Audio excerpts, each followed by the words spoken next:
The ex-wife and daughter of ISIS chief Abu Bakr al-Baghdadi being released as part of a prisoner swap. This happened a short time ago on the Lebanese border. They were among 13 Islamists handed over to al-Qaeda's Syrian affiliate, the al-Nusra Front.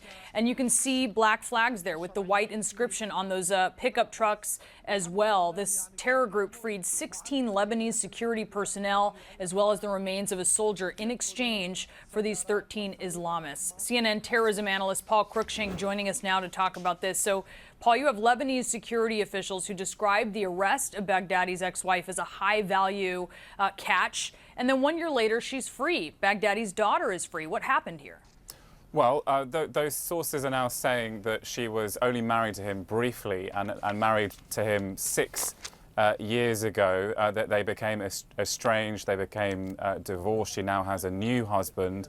And her family relations are linked to Jabhat al-Nusra, this al-Qaeda affiliated group that organized this prisoner swap. Her brother is a senior commander in Jabhat al-Nusra, and her new husband is also suspected to be involved with the group. So that's why she's involved in this prisoner exchange in Arsal in the northern Bekaa Valley near the Syrian border today, Brianna.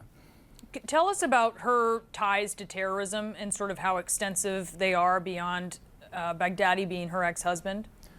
Well, she may not have any sort of ties to sort of terrorist active involvement. It may just be the case that she was married to Abu Bakr al-Baghdadi rather than herself getting involved in terrorist operations in any way. But she does come from a family that have a pedigree of involvement in jihad in Iraq, fighting against US forces in Iraq. She's got all these relations, and her new husband, who is suspected to be part of Jabhat al-Nusra and al-Qaeda affiliate.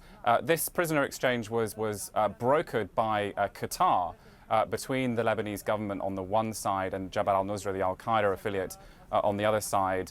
These Lebanese soldiers that are being released, 16 Lebanese soldiers, were captured in Arsal in the northern Bekaa Valley in August of 2014. This is a part of Lebanon which has a lot of militant groups, and Jabhat al-Nusra and ISIS and others have a presence in the hills around this area. And all this comes at a time when there's growing concern about the ISIS threat to Lebanon. There was, of course, that twin suicide bombing in Beirut last month by a cell which was dispatched from Syria to Lebanon to launch the attack in a Hezbollah neighborhood. ISIS trying to provoke increasing sectarian tension in Lebanon. They want the Syrian civil war to come to Beirut.